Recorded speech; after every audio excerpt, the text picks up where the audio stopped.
اعوذ باللہ من الشیطان الرجیم بسم اللہ الرحمن الرحیم اللہم صلی علی محمد و آل محمد وعجل فرج آل محمد ولا ندعهم۔ تمام مومنین کو یا علی مدد والسلام علیکم ورحمۃ اللہ وبرکاتہ۔ عزیزان گرامی قدر، حال ہی میں آج کل یہ مفتی طارق مسعود، جو اللہ جانے کون سا مفتی ہے، مفتی بیچتا ہے شاید اس لیے مفتی ہے، اس کی ایک ویڈیو وائرل ہوئی ہے امیر المومنین کے لحاظ سے۔ اس بندے نے مولا علی کی گستاخی کی، اور میں دوسروں کی طرح یہ بالکل نہیں کہوں گا کہ آپ کو شرم آنی چاہیے، آپ یہ کر رہے ہیں وہ کر رہے ہیں، پاکستان گورنمنٹ کو ایکشن لینا چاہیے، اس بندے پر ایف آئی آر کٹنی چاہیے۔ میں یہ معاملات بالکل سامنے نہیں رکھوں گا، کیونکہ اگر یہ چیزیں سامنے رکھی جائیں تو لوگ یا تو تماشا بناتے ہیں، یا پھر کوئی ایف آئی آر کٹ جائے یا پھر ارسٹ تک بات چلی جائے تو یہ لوگ ہیرو کہلانا شروع کر دیتے ہیں۔ میرا کام ہے صرف اور صرف ان لوگوں کی جہالت دنیا تک آشکار کرنا، اور اس ویڈیو کے بعد انشاءاللہ تبارک و تعالی بہت سے لوگوں کو پتہ چلے گا کہ یہ بندہ پرلے درجے کا جاہل ہے۔ مرزا علی انجینئر کے ساتھ مقابلے کر رہا تھا، وہ تو بیچارہ خود جاہل ہے۔ ہمارے ساتھ کبھی مناظرہ کرو نا، تمہیں بتائیں مناظرہ ہوتا کیا ہے۔ خیر، اس شخص نے جو مولا علی کی توہین کرنے کی کوشش کی ہے وہ ویڈیو آپ لوگ دیکھیں، پھر انشاءاللہ تبارک و تعالی دلائل کے ساتھ اس ملعون کا ہم محاسبہ کریں گے۔ کچھ لوگ کہتے ہیں جہیز لینا لعنت نہیں ہے، اور آپ صلی اللہ علیہ وسلم نے اپنی بیٹی کو جہیز دیا تھا۔ آپ صلی اللہ علیہ وسلم نے اپنی بیٹی کو جہیز نہیں دیا تھا، حضرت علی سے نے پیسے دیے تھے۔ دو روایتیں، ایک تو حضرت علی سے مہر لے کے اس میں سے کچھ چیزیں بنائی تھیں، اور ایک روایت یہ کہ حضرت علی خود نبی کی کفالت میں تھے، مسکین تھے، غریب تھے، کچھ بھی نہیں تھا، تو بیٹی دے دی تو کچھ بھی نہیں ہے ان کے پاس، تو تھوڑا سا تعاون کر دیا۔ تو آپ کا داماد اگر اتنا غریب ہے، کم بخت ڈبل بیڈ بھی نہیں خرید سکتا، منوس معذرت کے ساتھ، اور ڈنر سیٹ بھی نہیں خرید سکتا، واشنگ مشین بھی نہیں خرید سکتا، تو ایسے منوس کو بیٹی نہ دو پہلے تو۔ یہ عزیزان گرامی، اس بندے نے بہت ایک سائیکولوجیکل سیٹ اپ کے تحت آپ لوگوں کے ساتھ گیم کھیلنے کی کوشش کی ہے۔ مولا علی پر عجیب و غریب قسم کے الزام لگائے ہیں۔ مولا علی کے میرے پاس تو کچھ تھا ہی نہیں، معاذ اللہ، وہ یتیم تھے، مسکین تھے، استغفر اللہ۔ وہ ہمیں پتہ ہے الحمدللہ کہ سیدہ خدیجۃ الکبریٰ صلوات اللہ علیہا کا مال کھا کھا کے کون کون بڑے بڑے غنی بنے ہوئے ہیں۔ یہ امیر المومنین کے علاوہ وہاں پہ ڈورے ڈالو، وہ تو انشاءاللہ تبارک و تعالی آنے والے ٹائم میں ہماری ویڈیوز بھی باقاعدہ آئیں گی۔ ملکہ عرب صلوات اللہ علیہا کے مال کھا کھا کے کون کون لوگ ماشاءاللہ بڑے بڑے عرب کے نامور تاجر اور غنی بن گئے۔ خیر، فی الوقت مولا علی پر لگائے گئے الزام کو ہمیں رد کرنا ہے۔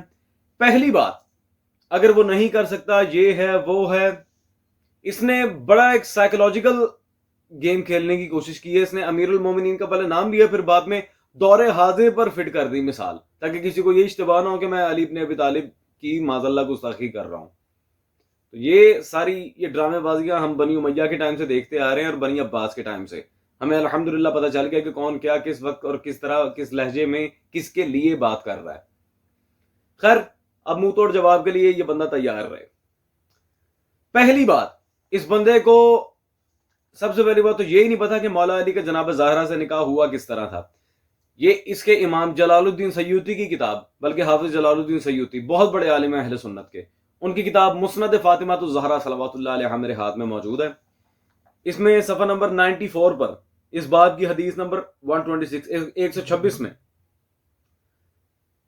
واضح یہاں پر موجود ہے کہ جب حضرت ابو بکر نے نکاح جناب زہرا صلوات اللہ علیہا کے لحاظ سے آ کے رسول سے سوال کیا تھا صلی اللہ علیہ وسلم، تو سرکار دو عالم صلی اللہ علیہ وسلم نے واضح فرما دیا تھا حضرت ابو بکر سے کہ نکاح فاطمہ کے معاملے میں وحی کا انتظار کرو، اس معاملے میں وحی کا انتظار کرو۔ جناب سیدہ صلوات اللہ علیہا کی شادی اللہ کی وحی کے ذریعے منعقد کی گئی تھی، اور یہ ملعون مذاق اڑا کے پھر کہاں تک لے کے جا رہا ہے بات؟ اللہ تک۔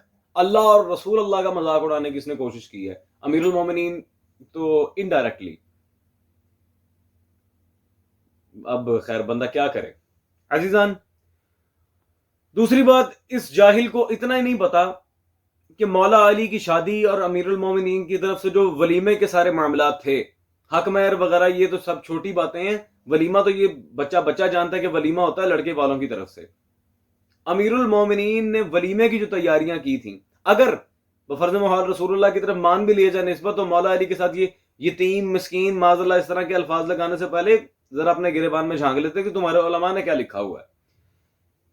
اسی کے گھر کا ایک عالم محمد نافع پرلے درجے کا نسبی عالم، اس کی کتاب میرے ہاتھ میں موجود ہے، سیرت سیدنا علی مرتضی. اس نے مولا علی کی سیرت پر ایک کتاب لکھی ہے. یہ ناسبیوں کی پرانی عادت ہے، اہل بیت کی سیرت کے اوپر کتابیں لکھ کے اپنی ناسبیت چھپانے کی کوشش کرتے ہیں، لیکن ہم ابھی زندہ ہیں. خیر، اس کتاب میں صفحہ نمبر 58 پیج نمبر 58 پہ دعوت ولیمہ نامی چیپٹر میں نافع نے مولا علی کی شادی کے لیے جو الفاظ لکھے ہیں بحوالہ تاریخ الخمیس، روایت ہے، کوئی فتویٰ نہیں ہے، ذرا غور کرنا. یہ اس بابرکت شادی کا متبرک ولیمہ تھا جس میں نہ تکلف تھا نہ تسنہ، نہ ہی قبائلی تفاخر مد نظر تھا. دعوت ولیمہ ایک سنت طریقہ ہے، اس سنت کو نمود و نمائش کے بغیر نہایت سادگی سے ادا کیا گیا اور اہل اسلام کے لیے اس میں عملی نمونہ پیش کیا گیا. بے تکلف تھی حیدر کرار کے ولیمے میں، جو چاہو کھاؤ، شہنشاہوں کی طرح میرے مولا علی کا ولیمہ ہوا. ٹھیک ہے جی، اور عملی نمونہ پیش کیا گیا. پورے عالم اسلام کے لیے مولا علی کی شادی عملی نمونہ تھی. ذرا عزیزان، یہ تو ان کے اپنے گھر کے اتنے ناسبی مولوی نے لکھ دیا، میں ان سے ذرا کہوں گا امیر المومنین کی شادی تو کائنات کے لیے عملی نمونہ بقول تمہارے عالم، تو بکی جا رہا ہے. کبھی اپنے گھر سے بھی مثال پیش کرو تاکہ ہم بھی تو دیکھیں کہ مولا علی کے لیول پہ آگے تمہارے بڑے بڑے بڑے حضرات نے کب شادی کی. اس لیول پہ آ کے بات کرو نا، بات تو تب ہے. ان سب چیزوں کو کلیئر کرنا ہو تو پھر بندے کو پہلے ریسرچ اپنی پوری کرنی پڑتی ہے. باتیں اٹھا کے اس طرح کیا ثابت کیا کرنا چاہ رہے ہو تم؟ امیر المومنین کے دشمن وہ تو ہمیں پتہ ہے. خیر عزیزان، اب بہت زیادہ امپورٹنٹ بات اس ٹاپک سے ریلیٹڈ میں آپ کے سامنے دلیل کے طور پر پیش کرنا چاہوں گا کہ امیر المومنین کی طرف یہ جو نسبت ہے مال کی قلت کی، معاذ اللہ، یہ صحیح ہے یا غلط؟ بہت بڑے عالم عرب دنیا میں اہل سنت کے ڈاکٹر شیخ محمد الصلابی، ان کی کتاب میرے ہاتھ میں موجود ہے، سیرت سیدنا علی صلوات اللہ علیہ. یہ دارالسلام سے چھپی ہے. اس کتاب میں پیج نمبر 131 پر جب انہوں نے اسی روایت کا باقاعدہ ذکر کیا اپنی کتاب میں کہ مولا علی نے رسول سے آ کے کہا معاذ اللہ کہ میرے پاس کچھ نہیں ہے، یہ ہے وہ ہے. خیر، وہ اس کے حاشیے میں لکھتے ہیں حدیث ضعیف اور منقطع ہے. اس جاہل کو یہ چاہیے تھا کہ روایت جو منہ اٹھا کے پڑھ رہا ہے پہلے اس کی اسنادی حیثیت، اس کی سند پہ، متن پہ کوئی تو تحقیق کر کے بات کرتا، لیکن نہیں جی، بیڑا اٹھایا مولا علی کی دشمنی کا. تو بیٹے ہم بھی ابھی زندہ، ہم منہ تمہارا پان کے رکھ دیں گے. خیر عزیزان، اب چلتے ہیں اس ملعون کی اپنی، یہ دلائل تو الحمدللہ ہمارے واضح ہیں، اب اس کی اپنی ویڈیو کی طرف چلتے ہیں جس میں اس کا ایک کلپ ہے جس میں کسی عالم کی تعریف کر رہا ہے، پھر اسی عالم کی کتاب لا کے اس کے منہ پہ ماروں گا میں. مولانا ابو الحسن علی ندوی رحمۃ اللہ علیہ کو ضرور پڑھو. ہندوستان میں ایک عالم گزرے، کیا نام ہے؟ مولانا ابو الحسن علی ندوی، جن کا ندوۃ العلماء تھا. بہت زیرک عالم تھے وہ. یہ عزیزان گرامی، آپ لوگوں نے سن لیا ہوگا، ابو الحسن علی ندوی کو پڑھو. بہت بڑے عالم تھے، بڑے زیرک عالم تھے. زیرک مانے ہوشیار، یعنی سمجھدار. اب عزیزان، اگر یہ بندہ واقعاً اپنے جملوں پہ پابند ہے، اپنے باپ کا ہے، تو پھر سے چاہیے اپنی اس بکواس سے رجوع کرے، کیونکہ یہ میرے ہاتھ میں ابو الحسن علی ندوی ہی کی کتاب موجود ہے، المرتضی، جس کی یہ تعریفوں کے پل باندھے ابھی تھک نہیں رہا تھا. یہ اسی ابو الحسن ندوی کی کتاب میرے ہاتھ میں موجود ہے، المرتضی. اور اس ملعون کی مزید معلومات کے لیے بتا دوں، یہ ناظم آباد کراچی سے ہی چھپی ہے، مجلس نشریات اسلام سے، تاکہ اسے ڈھونڈنے میں بھی آسانی رہے. خیر، اس میں صفحہ نمبر 65 پہ اس کے ندوی صاحب جن کی تعریفیں کر رہا تھا، انہوں نے بھی اس روایت کو لکھا کہ مولا علی نے کہا معاذ اللہ میرے پاس کچھ بھی نہیں ہے. آگے مزید اس روایت کے بارے میں وہ حاشیے میں کیا لکھتے ہیں، اس کی تحقیق پر ذرا غور کریں. شاہ ولی اللہ محدث دہلوی رحمت اللہ علیہ کو اس روایت کی قبول کرنے میں تردد ہے. شاہ ولی اللہ کے نزدیک یہ روایت تردید کا شکار ہے. شاہ ولی اللہ اس روایت کو صحیح نہیں کہتے. ملعون مولوی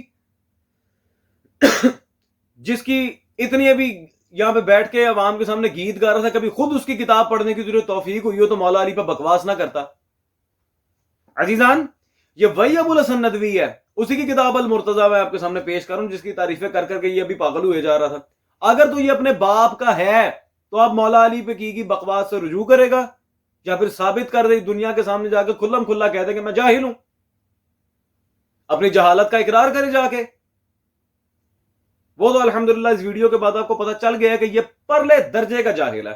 اور میری بالخصوص کراچی کے شیعہ سنی سبھی مومنین بھائیوں سے ایک چھوٹی سی گزارش ہے کہ یار خدا را محقق حضرات کو سننا شروع کریں. یہ کن کارٹونز کو سن کے آپ لوگوں نے اپنے دین کا مذاق بنانا شروع کیا ہوا ہے. خدا را محقق حضرات کو سنیں, اور ان جیسوں کو تو ویسے ہی شرم آنی چاہیے. آتا جاتا ہے کچھ نہیں, منہ اٹھا کے آل محمد پہ بکواس کرنا شروع کر دیتے ہیں. ایڈیٹس.